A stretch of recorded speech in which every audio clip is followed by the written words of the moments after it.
حدیث مبارکہ میں امام شریف پڑھنے کے بہت سے فضائل بیان ہوئے۔ رسول اکرم نور مجسم صلی اللہ علیہ وسلم نے فرمایا کہ امام کے ساتھ نماز پڑھنا کہ 10,000 نیکی کے برابر ہے۔ امام پہن کے نماز پڑھنے سے 10,000 نیکی کو اضافہ ہو۔ حضرت علامہ مفتی محمد وقار الدین قادری رضوی ایک سوال کے جواب فرماتے ہیں کہ امامہ صرف علماء و مشائخ ہی کے لیے نہیں ہے بلکہ تمام مسلمانوں کے لیے سنت ہے، اور امامے کی فضیلت اور امام بعد کا نماز پڑھنے کی فضیلت احادیث میں بیان کی گئی، اس لیے ہر بالغ مرد کے لیے امامہ باندھنا ثواب کا کام ہے، اور اچھے کام کی عادت ڈالنے کے لیے بچوں کو بھی اس کی تعلیم دینی چاہیے، بچوں کو بھی امام باندھنا چاہیے تاکہ ان کی عادت بنے۔ حضرت علامہ مفتی عبدالمنان اعظمی ایک سوال کے جواب میں ارشاد فرماتے ہیں، ہر مسلمان چاہے عالم ہو یا غیر عالم اسے امامہ باندھنا سنت ہے۔ رسول اللہ صلی اللہ علیہ وسلم نے فرمایا کہ امامہ باندھنا اختیار کرو کہ یہ فرشتوں کا نشان ہے، اور اس کو شملے کو پیٹھ کے پیچھے لٹکا دو۔ بات شریعت میں ہے کہ امامہ باندھنا سنت ہے۔ ان احکام سے یہی ظاہر ہے کہ مسلمان کا عالم ہو یا چاہے جاہل، سب کو امامہ باندھنے کا حکم ہے۔ سچے عاشق رسول کی علامت یہ ہے کہ وہ اپنی زندگی نبی رحمت صلی اللہ علیہ وسلم کی سنت کے مطابق گزارنے کی کوشش کرتا ہے۔ یوں سنت نبی کو عملی طور پر اپنانے کی وجہ سے عاشق صادق کا دل عشق مصطفیٰ میں تڑپتا ہے۔ تو حضرت مجدد عرف ثانی کا ہر عمل سنت مصطفیٰ کی عملی تصویر ہوا کرتا تھا۔ ہم اپنی گفتگو، چلنے پھرنے، زندگی کے دیگر معمولات سنت کے مطابق گزارتے ہیں۔ سنتوں کی برکت سے آپ کو جو مقام اور مرتبہ نصیب ہوا اس کے متعلق آپ خود ارشاد فرماتے ہیں، نبی کریم صلی اللہ علیہ وسلم کے کمال اتباع یعنی مکمل پیروی کی وجہ سے مجھے ایسے مقام سے سرفراز کیا گیا جو مقام رضا سے بھی بلند و بالا ہے۔ سنتوں کے مطابق زندگی گزارنا بہت بڑی سعادت ہے، اس کی برکت سے مقام محمودیت نصیب ہو جاتا ہے، جیسا کہ آپ خود ارشاد فرماتے ہیں کہ ہر وہ چیز جس میں محبوب کے اخلاق و عادات پائی جائیں، محبوب کے ساتھ وابستگی اور اس کے تابع ہونے کی وجہ سے وہ بھی محبوب ہو جاتی ہے، پیاری ہو جاتی ہے۔ اس کی طرف اس آیت میں اشارہ فرمایا گیا، فَاتَّبِعُونِی یُحْبِبْکُمُ اللَّہ، تو میرے فرما بردار ہو جاؤ، اللہ تمہیں دوست رکھے گا۔ لہٰذا اللہ کے پیارے نبی کی پیروی میں کوشش کرنا بندے کو مقام محبوبیت تک لے جاتا ہے۔ تو ہر عقل مند پر لازم ہے اللہ کے حبیب کی اتباع میں ظاہراً اور باطناً پوری طرح کوشش کرے۔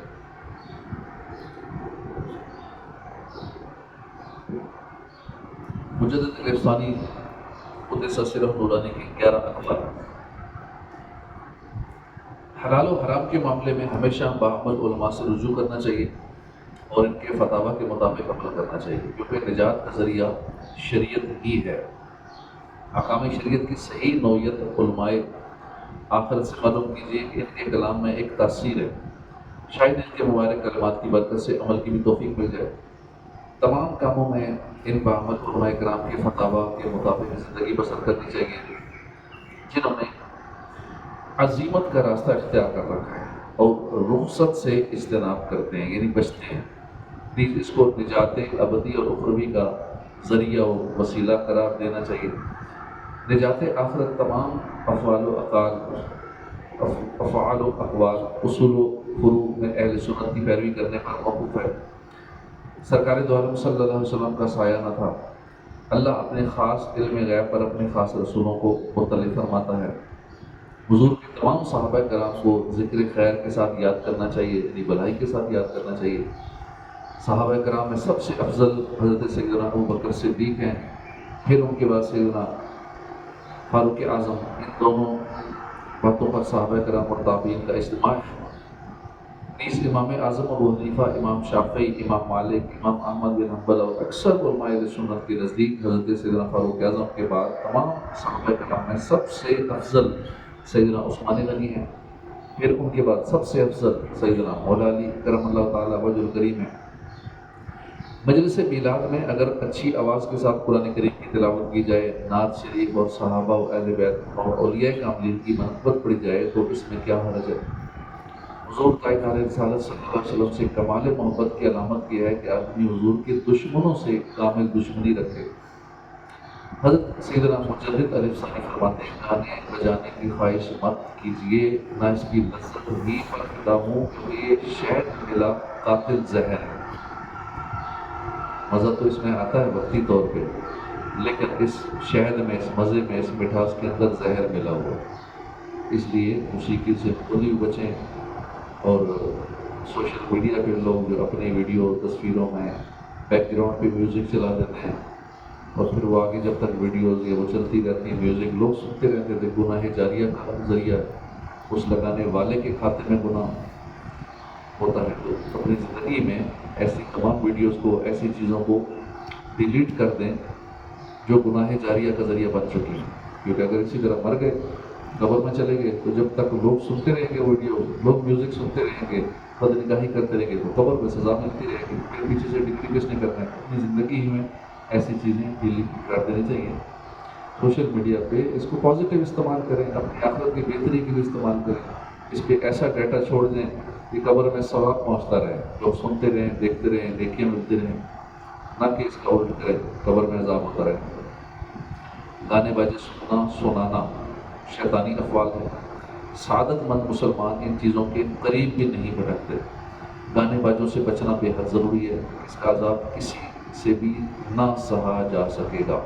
سیدنا انس رضی اللہ عنہ سے روایت ہے، جو شخص کسی گانے والے کے پاس بیٹھ کر گانا سنتا ہے، قیامت کے دن اللہ عز و جل اس کے کانوں میں پگھلا ہوا سیسا ڈالے گا۔ حضرت مجدد علیہ السلام فرماتے ہیں، جو کچھ یوزو برکات کا مجمع ہے وہ سب سرکار غوثیت سے ملے ہیں، یعنی چاند کی روشنی سورج کے نور سے مستفاد ہے۔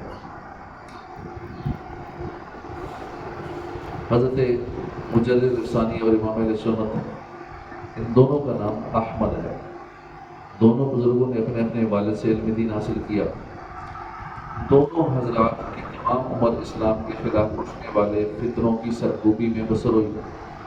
دونوں صاحبان نے کبھی بھی باطل کے سامنے سر نہیں جھکایا۔